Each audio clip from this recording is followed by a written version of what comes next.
Bien, y quiero agradecer al ex canciller José Antonio García Belaúnde que haya venido esta noche. Buenas noches para explicarnos, darnos su visión de lo que está pasando en varios temas. José, gracias por venir. Buenas noches. Buenas noches, Augusto. ¿Tú me permites que empiece antes? Por favor. Yo quería felicitarte por tu artículo de hoy, porque creo que poca gente merece un homenaje tan significativo. Poca gente ha sido tan importante en la vida política de Perú como Enrique Sileri. Pero tú has sido amigo de Enrique Sileri. Muy amigo. Cuéntanos más de eso. De esa amistad, ¿de cuántos son? ¿40 años? 35 años. Voy a contar una anécdota que creo que lo refleja muy bien y espero que no se la tome a mal. Yo lo conocí el año 79 porque fue a hablar con el canciller de entonces. Yo era su jefe de gabinete, Carlos García Bedoya. Y Carlos me dijo, yo no lo puedo atender, él quiere saber toda esta historia de los no alineados, porque era la primera vez que el presidente de la República iba anual, claro, y además era en Cuba, o sea, no era cualquier cosa. Claro. Entonces, quedamos en vernos en el viejo Raimondi, llegué a las 5, como había quedado, llegó, me dijo, no he almorzado, etc., no te importa que almuerce. No, le dije, yo te acompaño, fito, me café, etc. Y me preguntó, etc. Y al final me dice, oye, ¿sabes? No he traído plata, así que tú pagarás. Ese era Enrique, ¿no? Así es. Lo más espontáneo, lo más natural. Pero yo quisiera destacar algo que es muy importante. Enrique iba contra la corriente. Enrique no se plegaba a los bullings que acostumbramos a hacer. Así es. En ningún momento. Y era capaz de mantenerse solo, como se mantuvo solo en la época de Velasco, y fue capaz de mantenerse solo, como se mantuvo solo en la época de Fujimori. Era muy fiel a ciertos principios, era muy comprensivo cuando esos principios no estaban en juego, la libertad, la democracia. En política económica podía aceptar cosas, etc.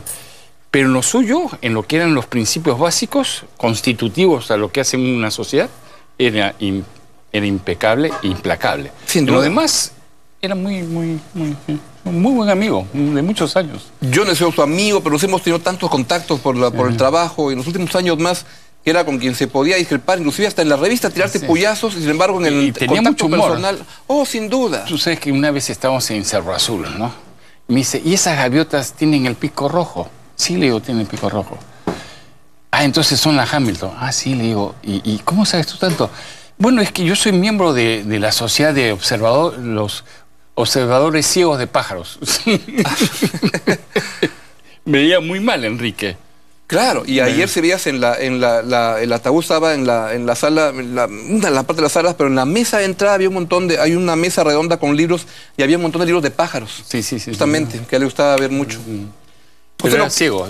Claro, había que explicarle qué pájaro era. Una gran persona. Una gran persona, sí, perdona. ¿Qué puede pasar? No, por favor. ¿Qué puede pasar mañana en esto que ha dicho el canciller chileno, que si es que hay peruanos que van hacia el triángulo terrestre, sería una imprudencia? Bueno, yo creo que, en primer lugar, que como acabas de señalar, pues el antiguo incendiario está de bombero ahora, ¿no? Claro. Él lo hizo. Él lo hizo el año 2007. Cuando era candidato, Ollantumala fue hasta allá. Él no fue, porque él tenía una orden de arraigo en Lima. Correcto. Por un problema judicial.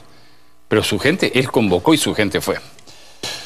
Yo creo que este es un caso típico de un grupo de gente provocadora. Es una gente cuyo lema es recuperar Arica y Tarapacá. Claro. Eso, ¿no? Y que realmente si hay algún tipo de discrepancia que parece que hubiese en el caso de ese triángulo, pues ahí están los mecanismos. Está la negociación directa o ir donde el presidente de los Estados Unidos y que diga claramente qué pasó. Y el propio canciller Muñoz ha dicho eso. Hay que resolver este tema, ¿no?, a través de los mecanismos del Tratado del 29, que incluyen el arbitraje del presidente de los Estados Unidos. Entonces, una cosa, así como el presidente García tuvo pues el coraje de enfrentar a los nacionalistas y decirle, ustedes no pasan, porque esto es un trabajo serio, diplomático, jurídico, claro, y no lo vamos a perjudicar, yo creo que debería hacerse lo mismo. Lo que debían decir, no pueden pasar, porque están perturbando toda una relación que se está construyendo. Se está construyendo y que si hay algún problema tendrá que ser resuelto como se resolvió el anterior problema, por la vía legal, por la vía jurídica, no por la vía tumultuosa. Además, es una lástima que no se preste atención a eso, habiéndolo hecho tan bien todo ese proceso, tenerlo a la mano para usarlo en este caso. Y si uno observa con detenimiento el proceso chileno, de lo que dijo Piñera el día del fallo, a la fecha ha habido un cambio de posición muy matizado, pero ha habido cambio. Piñera llegó a decir, la Corte nos ha dicho que no es el punto de la concordia, sino el hito 1 en la frontera con el Perú.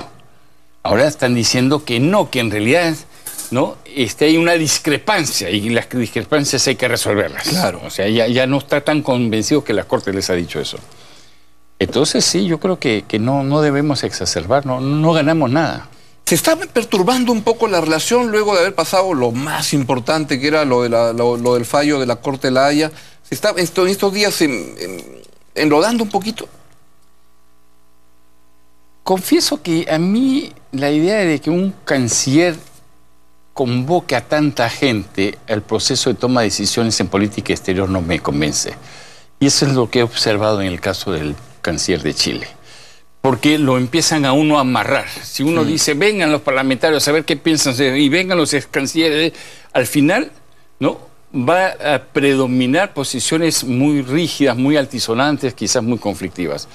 Y le van a quitar margen de maniobra. Esa es la impresión que yo tengo.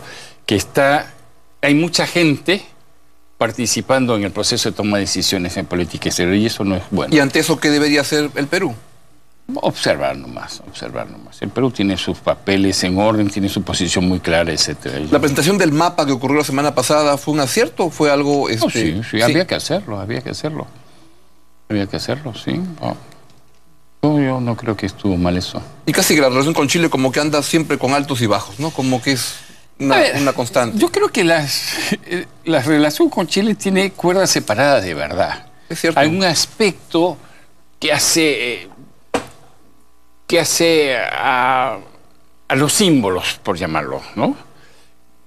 Y a temas que tienen que ver, pues, con historia, límites o cosas, que eso sí puede tener momentos de mayor tensión o menor tensión. Pero hay otro cúmulo de intereses que siguen su curso normal, que no tiene altibajos. Los peruanos allá, los chilenos cruzando en número de 4.000 diarios la frontera para usar servicios en Tacna, las inversiones chilenas, el comercio, todo se mantiene. Es estos aspectos que hacen en la diplomacia, ya lo llamaríamos los temas políticos, son los que sufren alteraciones. Los demás, ¿no? Te traigo un tema parecido, pero en la escena local. El lanzamiento de la candidatura de Diego García Sayán, que es un tema que te lo pregunto tú con la elegancia que siempre manejas estas cosas, porque todo el mundo habla que tú eras también un candidato, etcétera, y sospecho que es un tema que está dando vueltas, ¿no? Pero es un acierto del gobierno lanzar a Diego García Sayán y a los 3-4 días en el debate parlamentario decir, voy a revisar las cosas, como si la política exterior, no sé, entonces volvemos al sistema de balotajes del Congreso para los embajadores. A ver, yo creo que es un buen candidato, dicho se pasó, Diego García Sayán. Sí. Yo creo que es un buen candidato que tiene credenciales y buenas credenciales para ese puesto. Eso lo tengo que decir primero. En segundo lugar, yo creo que una candidatura se debe evaluar, una candidatura a un puesto internacional, en función del proceso de elección. ¿Cuántas adhesiones estoy consiguiendo? Porque evidentemente hay que evitar un papelón. Hay que evitar que vaya un candidato y que resulte como... Que no tiene nuestro voto y el de algún amigo más. Debo decirle, pero Pablo para el BID sacó un voto, creo, una cosa así. Hay que evitar esas situaciones. Yo no creo que el debate interno deba ser tomado en cuenta, porque el señor está candidato a un puesto internacional y quien responde por eso pues es el Ejecutivo, el Presidente de la República y el Canciller. Ahora, con todo el conocimiento que tienes, lograr empujar esta candidatura requiere una diplomacia presidencial muy fuerte. Lagos la hizo para Insulza, que fue en el avión, viajó de país en país. ¿Qué se requiere para impulsar una candidatura así? A ver, yo creo que... yo diría que el problema de esa candidatura es que no hay muchos votos en América del Sur, deben estar ya bastante tomados. Entonces, el cúmulo de votos Mujica más importante... llamado para el uruguayo, a Chile, a Brasil... Ya tiene a Chile, debe tener a la Argentina, probablemente al Paraguay, no dudo que a Venezuela. los centroamericanos ya tienen su candidato, etc. Entonces, realmente la batalla se va a dar en el Caribe. Y ahí Venezuela es el que corta el jamón, ¿o no? Necesariamente, ahí pueden haber muchos factores, ¿ah? Venezuela corta el jamón, pero también México corta parte del jamón y Estados Unidos también corta su jamón. Entonces, ahí está el tema en el Caribe. Y entonces hay que hacer una estrategia centrada básicamente en conseguir voto del Caribe. Yo estoy fuera de Cancillería hace 3 años, pero yo diría que sí, una estrategia en el Caribe donde no tenemos casi embajadas implicaría una presencia muy fuerte del Estado peruano, llámese presidente de la República, llámese cancilleres. Y eso sería una candidatura complicada, entonces, no solo en los méritos de la persona, sino en las posibilidades de que gane. Toda candidatura para un puesto tan importante es muy complicada. ¿Estamos los peruanos subrepresentados hoy en día en organismos multilaterales? Parte sí. Pero yo diría que el problema de los organismos y la representación de los organismos tiene mucho que ver con el estado del país, político o económico. Los organismos se llenaron de chilenos cuando la dictadura de Pinochet. O de argentinos por las dictaduras argentinas. Claro. ¿No? Cuando un país tiene democracia, la gente emigra menos. Cuando un país es próspero, la gente tampoco quiere dejar. Claro. Porque hay pues prosperidad. Entonces, es posible que estemos subrepresentados, pero es posible que esa subrepresentación tenga que ver por poco interés de peruanos en esos temas. Entiendo. ¿No? Puede ser. José, muchas gracias por venir esta noche para darnos estos 2 pincelazos sobre Enrique Sileri y sobre lo que pasa con Chile. Sí. Vamos a extrañar a Enrique. Sin duda, sin duda. Pero mira que hasta el final, claro, los últimos 2 meses ya fueron muy complicados, pero en lo otro estuvo con la salud un poco mal, pero lúcido y en las reuniones que teníamos para verlo, la concentración de la propiedad de medios, estaba activo, discutiendo cada cosa, o cuando fue al Centro Libre para denunciar a Orellana.